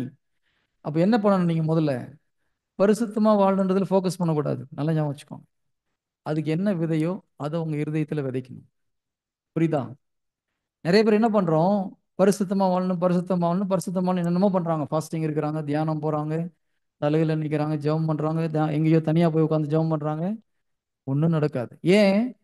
ஒரு கனி வேணும்னா என்ன பண்ணணும்? முதல்ல விதையை விதைக்கணும். ஆண்டுடைய வார்த்தை தான் விதை இல்லையா? அதனாலதான் இந்த உவமை மிக மிக முக்கியம். முதல்ல வார்த்தையை உங்கள் இருதயத்தில் விதைக்க வேண்டும். இந்த வார்த்தையை விதைச்சிட்டு அப்புறம் விட்டுடலாமா? டெய்லி தண்ணி ஊற்றணும், அதை மெடிடேட் பண்ணணும், தியானிக்க தியானிக்க இந்த வார்த்தை வளர்ந்து நீங்கள் எதிர்பார்த்த கனியை கொடுக்கும். இப்போ நீங்க பரிசுத்தமா வாழணும்னு நினைக்கிறீங்க, அதுக்குள்ள வார்த்தையை எடுக்கணும். நம்முடைய வேலை என்ன? பைபிள் முழுவதும் விதைகள். நல்லா ஜீசஸ் நம்மகிட்ட கொடுத்தது விதை தான், கனியை கொடுக்கல. நம்ம ஜீசஸ் போய் என்ன கேட்குறோம்? கனியை கேட்குறோம். ஆண்டவரே எனக்கு இந்த ஃப்ரூட் வேணும், அந்த ஃப்ரூட் வேணும். அவர் என்ன சொல்லுவார்? எல்லாம் விதையை கொடுத்துருக்கு, நீ உன்னுடைய இருதயத்தில் விதைச்சி விவசாயம் பண்ணு. ஆதாம் ஏவாளுக்கு முதல்ல கொடுத்த வேலை என்ன? போய் இந்த தோட்டத்தை பண்படுத்தி பாதுகாத்துக்கொள். அது தெரிஞ்சாதான் நீங்க இங்க விதைக்க முடியும். ஸோ கடவுள் கொடுத்த இந்த புக்கு நத்திங் பட் சீட்ஸ். அந்த சீடை உங்க இருதயத்தில் விதைச்சி இதை வளர வைக்கும்போது உங்களுக்கு வேண்டிய கனி அதுல கிடைக்கும். அப்போ என் வாழ்க்கை சரியா இல்லை அப்படின்னா என்ன பிரச்சனை? பிரச்சனை யார்கிட்ட இருக்குது? வாயை திறந்து சொல்றது கஷ்டமா இருக்குங்க. இது வரைக்கும் நாங்கள் பக்கத்து வீட்டுக்காரன் சொல்லிட்டு இருந்தோம், இல்லைன்னா ஜீசஸ் சொல்லிட்டு இருந்தோம். இப்போ நீங்க என்னன்னா எங்க எங்க மேல தப்பு இருக்குன்னு சொல்றீங்க. உங்க வாழ்க்கையில கனி கொடுக்கலன்னா யார் பிரச்சனை? நம்ம வார்த்தையை இருதயத்துல விதைக்கல. நிறைய பேர் அப்பா சரியில்லை, அம்மா சரியில்லை, வாத்தியார் ஒழுங்கா கிளாஸ் எடுக்கிற அதனால ஃபெயில் ஆயிட்டேன். கரெக்டா? நமக்கு தேவையானதை நம்ம இருதயத்தில் விதைக்கும் பொழுது அந்த விதை 30, 100, 60 பலன் கொடுக்கும். ஸோ ஃபஸ்ட்டு இறை வார்த்தையை உள்ளத்தில் விதைப்பது மிக மிக அவசியம். அந்த விதையை சாத்தான் திருடிட்டு போகாம பார்க்கறது, பாதுகாக்கிறது அதை விட அவசியம். அடுத்தது அந்த விதைக்கு தண்ணி ஊத்துறது அதை விட அவசியம். அதுல பூச்சி வந்து பார்க்காம பாதுகாக்கிறது அதுவும் முக்கியம். இதெல்லாம் செஞ்சோம்னா இந்த வார்த்தை நம்ம இருதயத்தில் ஊன்றப்படும், வேறுண்டு வளரும். இது வளரும் போது என்ன விதை போட்டீங்களோ அதுக்கேற்ற கனியை நீங்கள் அறுவடை செய்யலாம். Praise the lord. ஹalleluya. உங்களுக்கு ஞானம் வேணும், இல்லை பணம் நிறைய வேணும். எத்தனை பேருக்கு மில்லியனர் ஆகணும் ஆசையா இருக்கு? மல்டி மில்லியனர் ஆகணும் யாருக்கு ஆசை இருக்குதா? 2 பேர் தான் உண்மையை சொல்றீங்க. அந்த பக்கம் ஓகே, ஒரு தம்பி சொல்றார். சிம்பிள். தோபித்து 4வது அதிகாரம் 21வது இறை வார்த்தை படிங்க பார்க்கலாம். தோபித்து 4:21.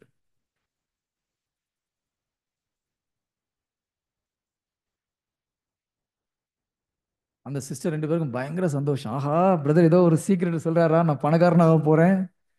தப்பு இல்லை சிஸ்டர், நம்ம இறை வார்த்தை தானே கண்டுபிடிக்கிறோம். புதையில கண்டுபிடிச்ச மாதிரி கண்டுபிடிக்க சொல்லு. எஸ் மகனே, நாம் ஏழை ஆகிவிட்டோம் என அஞ்சாதே. நீ கடவுளுக்கு அஞ்சி பாவத்தை எல்லாம் தவிர்த்து கடவுளாகிய ஆண்டவர் திருமுன் நல்லது செய்தால் நீ பெரும் செல்வனாவாய். பாருங்க என்ன சூப்பர்ல. You will become healthy rich. Colloquial லாங்குவேஜில் சொன்னா பெரும் செல்வனாவாய். பெரும் செல்வர் அதுக்கு என்ன பண்ணோம்? இன்னொரு முறை படிங்க பார்க்கலாம். நம்ம ஏழை ஆயிட்டோன்னு கவலைப்படாதே இல்லையா? தேவையில்லாத காரியத்தை விட்டுட்டு இறை வார்த்தையின்படி நீ வாழும்போது பெரும் செல்வந்தனாவாய். இப்போ என்ன பண்ணணும்? இந்த வார்த்தையை நம்ம பர்சனலைஸ் பண்ணணும். ஆண்டவரே, நான் எல்லா பாவத்தையும் விட்டுறேன். இதுக்கப்புறம் அந்த வார்த்தை ரொம்ப ஸ்லோவாக படிங்க. சாரி. ஓகே, நான் உமக்கு அஞ்சி பாவத்தை எல்லாம் விட்டுவிட்டு என் கடவுளாகிய ஆண்டவர் முன் நல்லது செய்வேன். இப்படி மாற்றணும். புரியுதுங்களா? என் பாவத்தை எல்லாம் விட்டுவிட்டு என் கடவுளாகிய உமுன் நான் நல்லது செய்வேன். இதை நீங்க தொடர்ந்து சொல்லிட்டு தானே என்ன ஆகும்?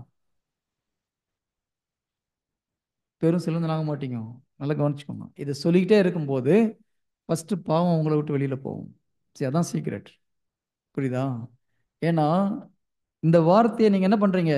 இருதயத்தில் விதைக்கும் பொழுது ஃபர்ஸ்ட் நீங்க ஆட்டோமேட்டிக்கா பாவம் உங்களை விட்டு வெளியில போகும். ஓகேயா? பாவம் வெளியில போகும்போது ஆட்டோமேட்டிக்கா என்ன ஆக போகுது? கடவுள் உங்களை உயர்த்துவார். நிச்சயமா செல்வந்தர் ஆக முடியும். ஆனா கூடவே ஒரு ரிஸ்க் உண்டு. பணம் அதிகமாக வந்ததுன்னு என்ன ஆகும்? பாவத்தில் விழுறதுக்கு சான்சஸ் ஜாஸ்தி. நான் பாவத்தில் விழுவாங்கன்னு சொல்லலை. பணம் நல்லதா கெட்டதா? என்ன, பணம் நல்லதா கெட்டதா? பணம் இல்லாமல் பூவா வராது இல்லையா? சாப்பிட்றதுக்கு பைசா வேணும். ஸோ பணம் நல்லதா கெட்டதா?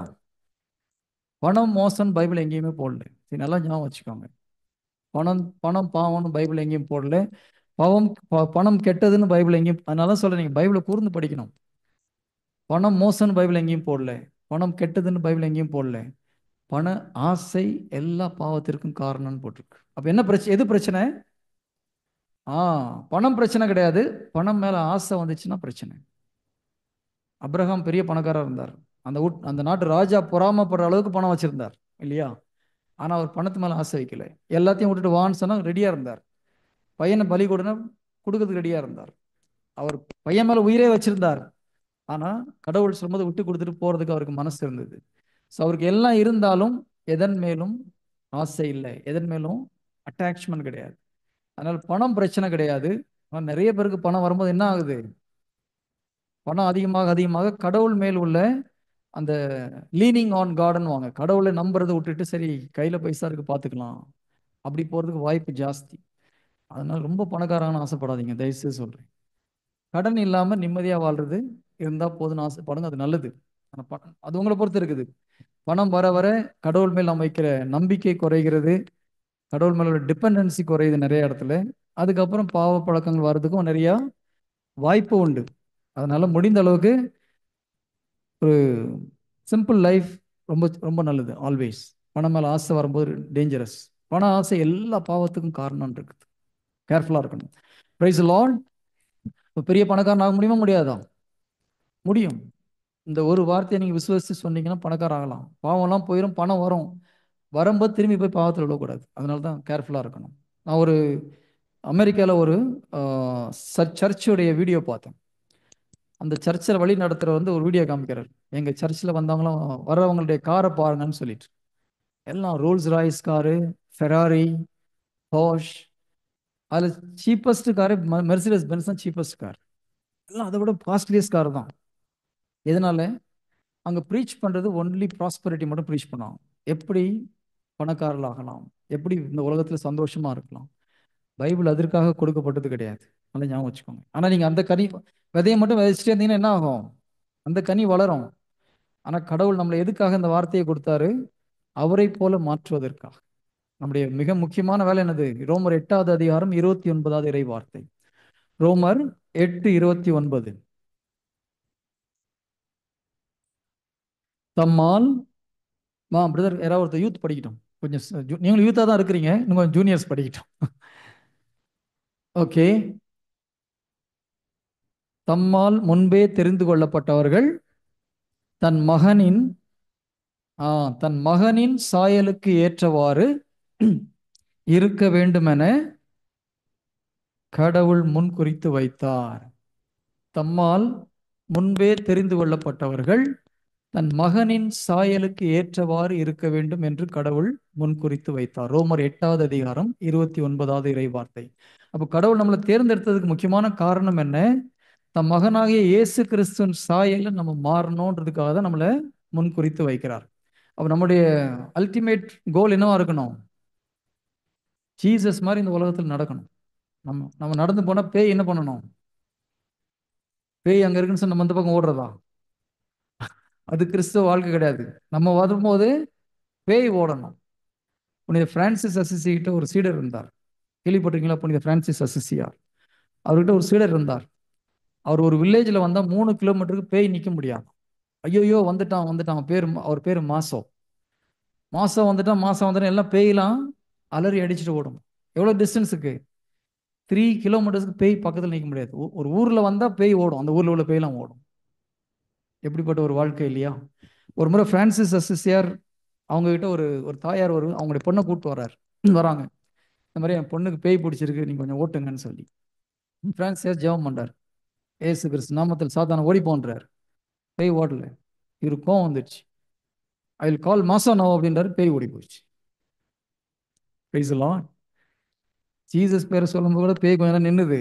இந்த மாசாவை கூப்பிடுறோன்னா பேய் துண்டை காணும் துணியை காணும்னு ஓடுது. அப்போ அவர் எப்படிப்பட்ட ஒரு வாழ்க்கையை வாழ்ந்திருப்பார் இல்லையா? ஒவ்வொரு கிறிஸ்தவன் நடந்து போனால் பேய் ஓடணும். ஜீசஸ் போகும்போது பேய் ஓடி வந்ததா இல்லையா? என்ன சொல்லிச்சு வந்து? ஐயோ எங்களை வதைக்கிறதுக்காக நீங்கள் வந்தீங்க. சென்னையில் ஒரு பிரதர் இருந்தார், அலங்காரம் அப்படின்னு சொல்லி. அவர் இறந்துட்டார். அந்த பிரதர் பஸ்ஸில் போனால் பஸ்ஸில் இருக்கிற ஜென்ட்ஸ் லேடிஸ் யாருக்குள்ளலாம் பேய் இருக்கோ அதெல்லாம் கத்தும். நீ எதுக்கு எங்கள் பஸ்ஸில் வந்து இறங்கி போன்னு சொல்லிட்டு. பாருங்க, ஒரு மனிதனிடம் இருந்த கடவுளின் வல்லமை. அதுதான் உண்மையான கிறிஸ்தவ வாழ்க்கை இல்லையா? ஒரு கிறிஸ்தவ நடந்து போனால் பயப்படணும். புனித கிறிஸ்டோபர் லைஃப் படிச்சிருக்கீங்க இல்லையா? அவர் ஒரு காலத்தில் அவர் பயங்கர ஹைட் வெயிட்டாக இருப்பார். பயங்கர பைல்வான், சண்டை போடுறவர். ஊரில் இல்லாத வம்பு சண்டைக்கு போகிற ஒரு மனுஷன்.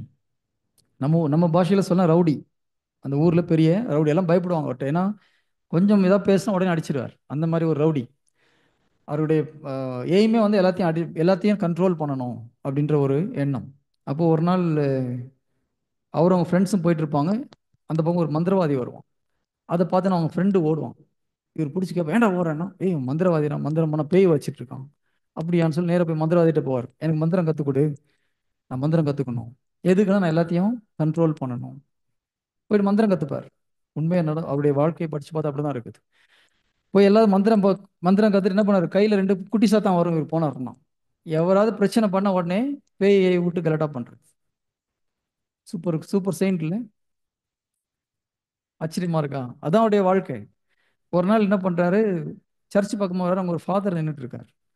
அப்போ போயிட்டே இருக்கும்போது இந்த 2 பேயும் ஓடுது, குட்டி சாத்தான் ஓடுது. கூப்பிட்றாரு, டேய் எங்கே ஓடி நிறுத்துறாங்க. இல்லை அங்கே ஒரு ஃபாதர் நிற்கிறார். ஃபாதர்னா உனக்கு என்ன பிரச்சனை? ஐயோ அவர் நம்மளோட பவர்ஃபுல். அப்படியா, போன்னு சொல்லிட்டு ஃபாதர்கிட்ட போகிறார். ஃபாதர், நான் பவர்ஃபுல் ஆகணும், என்ன பண்ணுறது? ஃபாதருக்கு புரிஞ்சு போச்சு, ஒரு விலங்கமான ஒரு பார்ட்டியாக இருக்கிறான், எனக்கு சக்தி வேணும். அப்படி தானே, ஓகே போன்னு சொல்லி அந்த வில்லேஜில் ஒரு சின்ன ஒரு ஆறு ஓடுது. ஸ்கூல் பசங்களாம் மார்னிங் வந்து அந்த பக்கம் அந்த ஆற்றை கடந்து போய் தான் ஸ்கூலுக்கு போகணும். அதே போல் திரும்பி வரும்போது அந்த ஆற்றை கடந்து தான் ஊருக்கு வரணும். அவங்களுக்கு கொஞ்ச நாள் ஹெல்ப் பண்ண அனுப்பிச்சி விடுறார். சரி, இவர் என்ன பண்ண, இவருடைய வேலை என்ன? அப்போ சக்தி கிடைக்குமா அப்படின்னு கேட்குறாரு. சூப்பராகிடுவோம் போ அப்படின்னு அனுப்புகிறார். காலையில் வர பசங்கள்லாம் தோளில் தூக்கி அந்த பக்கம் போய் விட வேண்டியது, ஈவினிங் அங்கே உள்ள பசங்களாம் தூக்கி இங்கே விட வேண்டியது. ஒரு 6 மாதம் வேலை செய்கிறார். ஒரு நாள் ஒரு குட்டி பையன் வரான் அங்கேருந்து வந்துட்டு, என்னடா அந்த பக்கம் போகணுமா? ஆமாம் அந்த பக்கம் போகணும். ஏறி உட்காந்தாரு. அப்போ அந்த ஏறும்போது சொல்கிறாரு அவர் அந்த பையன், நான் ரொம்ப வெயிட்டாக இருப்பேன், பிரச்சனை இல்லையா? டேய் வாடா, நோ ப்ராப்ளம். தூக்கி உட்காந்துன்னு நடந்து போகும்போது என்ன ஆகுது, கொஞ்சமாக உள்ளே போக வெயிட் அதிகமாகிட்டே வருது. ஐயோ வேணும் போன வெயிட் இருக்கிறாங்கன்னு சொல்லி இவருக்கு மூச்சு போட்டு தாங்க முடியல. ஐயோ காப்பாத்துன்னு சொல்லி ஒரு வழியா போய் இறக்கி விடுறாரு. டேய் யாரா நீன்னா? ஜீசஸ் காட்சி கொடுக்குறாரு. Price the Lord. அதோடு தன்னுடைய வாழ்க்கையை கிறிஸ்துவுக்கு அர்ப்பணிக்கிறார். நீங்க எப்படி இருக்கலாம்னு ஆசைப்படுறீங்க? புனிதர்கள் எப்படிலாம் இருந்திருக்காங்க? கடவுள் எப்படிப்பட்ட மனிதனையும் புனிதரா மாற்ற முடியும். ஆனால் நம்ம ஒப்பு கொடுக்கணும், அவ்வளவுதான். when you surrender your life, he can change you. எனக்கு தெரியும், எனக்கு இப்படி, நான் இப்படிதான், அவங்க சரியில்லை, இவங்க சரியில்லை. உங்க வாழ்க்கை யார் கையில இருக்குது? ஆ அடுத்த கேள்வி, உங்க வாழ்க்கை ஆண்டவர் கையில இருக்கா, உங்க கையில இருக்கா? எத்தனை பேர் ஆண்டவர் கையில இருக்குன்னு சொல்றாங்க? 1 2 3. ரொம்ப காலமா என்னையும் இப்படிதான் ஏமாத்திட்டு இருந்தாங்க. ஓகே, நல்லா ஞாபகம் வச்சுக்கோங்க. Master plan for the world is in the hands of god. இப்போ ரட்சிப்பு அவர் நினைச்சது யாரும் மாற்ற முடியாது. உங்க வாழ்க்கையில என்னென்ன பண்ணணும்னு அவர் பிளான் போட்டு வச்சிருக்கிறார். அந்த பிளான் நடக்கிறது நடக்காது யார் கையில இருக்குது? உங்க கையில இருக்குது. See, எரேமியா 29:11 எடுத்து பார்த்தீங்கன்னா, நான் உங்களுக்கு வகுத்திருக்கும் திட்டங்கள் வளமான திட்டங்கள் அன்றி கேடு விளைவிக்கும் திட்டங்கள் அல்ல. ஆனா அந்த திட்ட பிரகாரம் நடக்குதா? கடவுள் கிறிஸ்தவனுக்காக வைத்திருக்கிற திட்டங்கள் எல்லாம் வளமான திட்டங்கள் தான். இப்போ அது கடவுள் நினைச்ச மாதிரி நடந்ததுன்னா எல்லா கிறிஸ்தவனும் சூப்பரா இருந்திருக்கணும் இன்னைக்கு, இல்லையா? சூப்பரா இருக்கிறாங்களா எல்லா கிறிஸ்தவர்களும்? அப்போ கடவுள் சொல்ற மாதிரி நடக்குதா? இல்லை. அவர் பிளான் சூப்பரா வச்சிருக்கிறார். அது உங்க வாழ்க்கையில நடக்கிறது நடக்காது யார் கையில இருக்கு? உங்க கையில இருக்கு. ஏன்னா பைபிள் என்ன சொல்லுது? இப்போ இப்போ இப்போ படித்தேன் இல்லையா, யாக்கோபு 1:25. விடுதலை அளிக்கக்கூடிய அந்த திருச்சட்ட நூலை தொடர்ந்து கூர்ந்து கவனித்து படித்து வந்தால் நீ அதன்படி நடப்பாய், என்னுடைய சீடனாய் இருப்பாய், நீ உண்மையை அறிந்து கொள்வாய், உண்மை உனக்கு விடுதலை கொடுக்கும். அப்போ நீ விடுதலையான ஒரு சுதந்திரமான வாழ்க்கையை வாழ்ந்து நான் சொன்னதை நீ செஞ்சு முடிப்பேன். யோசுவா 1:அதிகாரம், யோசுவா 1:அதிகாரம் 8வது இறை வார்த்தை. அதுலயும் இதே மாதிரி தான் இருக்கு. இந்த திருச்சட்ட நூலை உன் கண்முன் நின்று அகற்றாதே, இது அல்லும் பகலும் தியானம் செய்து இதில் சொன்னபடி நடந்தால் செய்வது அனைத்திலும் வெற்றி பெறுவாய். எப்போ நீ இதை செஞ்சினா நீ வெற்றி பெறுவ. இங்க ஜீசஸ் ஏதாவது வராரா நடுவுல? அதை வெற்றி பெறதுக்கு உதவி செய்வார். ஓகேங்களா? ஆனா படிக்க வேண்டியது, செயல்படுத்த வேண்டியது யார் கையில இருக்குது? நம்ம கையில இருக்குது. உங்க வாழ்க்கை யார் கையில இருக்குது? வாழ்க்கையில ஒரு முடிவு எடுப்போமா சீரியஸா? இதுக்கப்புறம் யாரையும் குறை சொல்ல மாட்டேன். என் வாழ்க்கை என் கையில் ஆண்டவர் கொடுத்திருக்கார். என் வாழ்க்கை சரியில்லைன்னா யார் காரணம்? நான் இல்லைப்பா, உங்க வாழ்க்கையில பிரச்சனை, நீங்க தான் காரணம். சொல்ல முடியுமா? கண்ண மூடி ஒப்பு கொடுக்கும். Close your eyes, close your eyes, close your eyes. ஆண்டவரே, நான் சொல்றது திருப்பி சொல்லணும், ஓகேங்களா? கல்வாரியில் தொங்குகிற இயேசு கிறிஸ்துவை கண்முன் கொண்டு வருவோம். ஆண்டவரே, இதோ இறை வார்த்தையின் பிரகாரம் இந்த திருச்சட்ட நூலை உன் கண் முன்னின்று அகற்றாதே என்று கூறியிருக்கிறீர். நான் இந்த இறை வார்த்தைகளை என் கண் முன்னின்று அகற்ற மாட்டேன். இதை தொடர்ந்து கூர்ந்து கவனித்து படித்து அதை நினைவில் வைத்துக் கொள்ளுவேன். இந்த வார்த்தை என் வாழ்க்கையை மாற்றும். இந்த வார்த்தையை நான் கடைபிடிக்கும் பொழுது நான் செய்வது அனைத்திலும் வெற்றி பெறுவேன். என் வாழ்க்கையை உம்முடைய வார்த்தையின் மூலம் என் கையில் கொடுத்திருக்கிறீர்.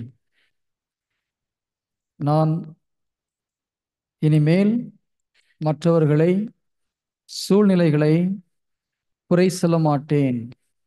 என் பிரச்சனைக்கு நானே காரணம் என்பதை உணர்ந்து கொள்கிறேன். உம்முடைய வார்த்தை என் இருதயத்தில் பதிப்பேன். அதற்கு எனக்கு உதவி செய்யும். உம் வார்த்தையை புரிந்து கொள்வதற்கு எனக்கு ஞானத்தை கொடும். Amen. Praise the lord. Hallelujah. Okay, இப்போ சாப்பிட போலாம். மீண்டுமாக 2 மணிக்கு நம்ம ஆரம்பிக்கிறோம். கொஞ்சம் சீக்கிரம் போயிட்டு வந்துருங்க. இதுக்கப்புறம் ஒன்றும் டிஸ்டர்பன்ஸ் இருக்காது. 2 o'clock we have to come back. ஒரு சில